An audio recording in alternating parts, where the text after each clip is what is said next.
বিসমিল্লাহির রহমানির রহিম। আসসালামু আলাইকুম। Welcome back to my channel. আমি আফরোজ কিচেন অ্যান্ড ব্লগস থেকে আবারও নতুন একটি ভিডিও দেখার স্বাগত জানাচ্ছি। তো আজকে যে বাতিল এবং এক্সপায়ার ডেট সেই এক্সপায়ার ডেট ওষুধ এবং খালি প্যাকেট দিয়ে আমি দুর্দান্ত কিছু আইডিয়া আপনাদের মাঝে শেয়ার করে দেখাবো। আশা করছি ভিডিওটি অনেক বেশি কাজে লাগবে ইনশাআল্লাহ। তো এই মুহূর্তে আমার সাথে যারা আছেন অবশ্যই লাইক দিয়ে ভিডিওটি কন্টিনিউ করবেন। আর আমার প্রিয় আপু ভাইয়া এবং আন্টিদের বলছি যে ধৈর্য সহকারে ভিডিওটির সাথে থাকবেন। তো আজকে অনেক দুর্দান্ত টিপস আপনাদের মাঝে শেয়ার করবো, তো অনেক বেশি আপনারা উপকৃত হবেন। তো এই ফেলে তো খালি প্যাকেট আর অনেক সময় দেখা যায় ওষুধ থাকে এক্সপায়ার হয়ে যায়, ডেট ওভার হয়ে যায়। তো সেই ওষুধগুলো আমরা এখন থেকে না ফেলে দিয়ে এই দুর্দান্ত কাজে ব্যবহার করতে পারি। তো দেখুন, দুর্দান্ত আইডিয়াগুলো আপনাদের অনেক বেশি ভালো লাগবে। তো এই ওষুধ এবং খালি প্যাকেট আমি কী করি সেটা আপনাদের মাঝে শেয়ার করবো। তো আমার প্রথম আইডিয়াটি হচ্ছে, তো যেরকম এক্সপায়ার ডেট যে ওষুধগুলো থাকে সেটা আমি খুলে নিব আর খালি প্যাকেটগুলো আলাদা করে রেখে দিচ্ছি। তো দেখুন আমি এটা গুঁড়ো করে নিচ্ছি। তো আপনারা চাইলে আমার চেষ্টা অথবা এমনিতে একটা পলিথিন পেঁচিয়ে এটা গুঁড়ো করে নিতে পারেন। আর যে খালি প্যাকেটটা আছে সেটা দিয়ে আপনাদের মাঝে দারুণ একটি আইডিয়া শেয়ার করছি। তো অনেক সময় দেখা যায় আমাদের কাছে যে ধার থাকে না, কাপড় কাটতে কাটতে অনেক সময় ধার চলে যায়। তো ইনস্ট্যান্ট আপনারা কিন্তু চাইলে এভাবে খালি ওষুধের প্যাকেটগুলো যদি আপনারা কাটতে থাকেন কাছে দিয়ে, তাহলে অনবরত কাটতে কাটতে এক সময় অনেকটা ধার হয়ে যাবে। তো আশা করছি এভাবে ইনস্ট্যান্ট আপনারা ধার করে দিতে পারবেন। আর এই ওষুধের যে টুকরো টুকরো এইগুলি প্যাকেটগুলি সেটা আমি এখন দিয়ে আরেকটা আইডিয়া শেয়ার করছি। এটা দুর্দান্ত একটা আইডিয়া। তো এই প্যাকেটের যে গুঁড়ো করে কেটে নিয়েছি সেটা আমি কি কাজে লাগাই তো দেখুন। তো সেই ওষুধের খালি প্যাকেটটা যেটা কেটে নিয়েছিলাম সেই গুঁড়োগুলো এক্সট্রা দিয়ে দিলাম। আর এই ব্লেন্ডারটা ধার করতে করতে অনেক বেশি কাজে লাগবে। তো আপনারা চাইলে এইভাবে কিন্তু ব্লেন্ডারটা একটু ব্লেন্ড করে নিলে অনেকটা ধারালো হয়ে যাবে। তো আশা করছি এই টিপসটি ভালো লাগবে। তো আমার পরবর্তী আইডিয়াটি হচ্ছে, তো এই ধরনের পোড়া পাতিল পরিষ্কার করতে কিন্তু খালি প্যাকেটের ওষুধের তুলনা নেই।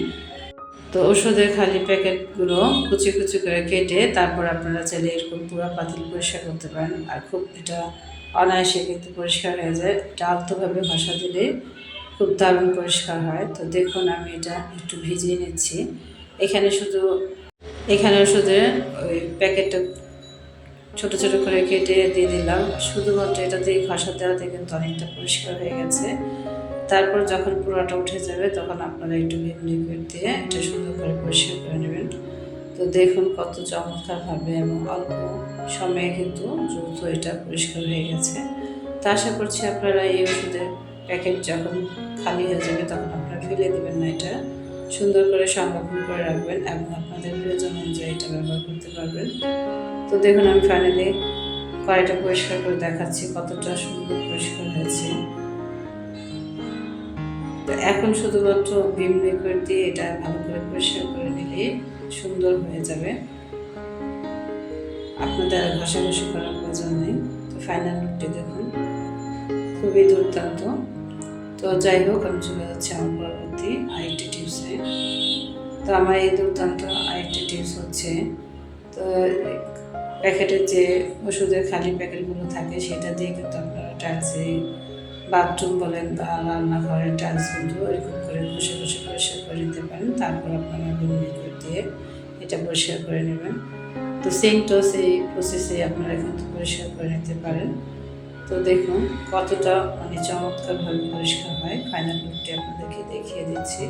তো আশা করছি আমার প্রিয় আপুরা এখন থেকে আর ওষুধের খালি প্যাকেট বা ডেট এক্সপায়ার কোনো ওষুধ আপনারা ফেলে দেবেন না। এটা যত্ন সহকারে বাচ্চাদের নাগালের বাইরে সুন্দর করে সংরক্ষিত করে রাখবেন এবং আপনাদের প্রয়োজন অনুযায়ী এটা কাজ করবেন। তো আমার পরবর্তী টিপসটা হচ্ছে যে, এখানে আমি গ্লাসে পানি নিয়ে নিয়েছি, কুসুম পানি। তার সাথে আমি যে এক্সপায়ার ডেট ওষুধটি খুলে রেখেছিলাম সেটা একটু গুঁড়ো করে নিয়েছি এবং তার সাথে 1 চামচ লবণ দিয়ে দিলাম।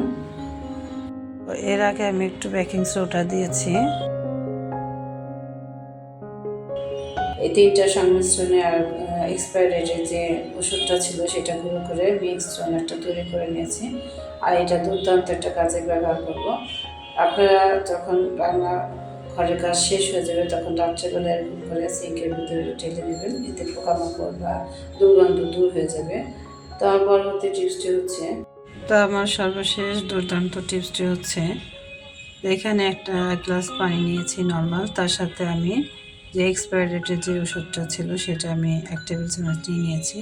তো এই দুইটা সংমিশ্রণে একটা মিশ্রণ তৈরি করে নিলাম। আর এই মিশ্রণটা আমি কী কাজে ব্যবহার করবো সেটা আমি বলে দিচ্ছি।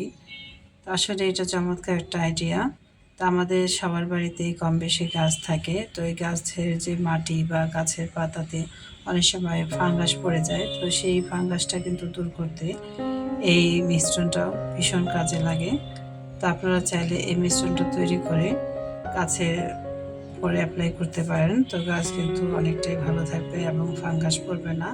আর চাইলে এই মিশ্রণটা কিন্তু আপনারা বাথরুমের কমোডে ইউজ করতে পারেন, সেখানেও কিন্তু যে জীবাণু থাকে সেটা ধ্বংস হয়ে যাবে। তো আশা করছি আজকে এই দুর্দান্ত টিপসগুলো আপনাদের অনেক বেশি ভালো লেগেছে। তো আজ থেকে আর এই খালি ওষুধের প্যাকেট আপনারা ফেলে দিবেন না। তাই এইভাবে যত্ন করে বাচ্চাদের হাতের নাগালের বাইরে সুন্দর করে সংরক্ষিত করে রাখবেন এবং আপনাদের প্রয়োজন অনুযায়ী আপনারা ব্যবহার করতে পারবেন। তো আজকে টিপসগুলো যদি ভালো লেগে থাকে তাহলে লাইক এবং শেয়ার করতে পারেন। আর এই কাজটি যারা অলরেডি করে ফেলেছেন তাদেরকে অসংখ্য অসংখ্য ধন্যবাদ। তো আবারও দেখা হবে নতুন কোনো ভিডিওতে। সে পর্যন্ত সবাই ভালো থাকবেন, সুস্থ থাকবেন এবং নিরাপদে থাকবেন। আল্লাহ হাফেজ।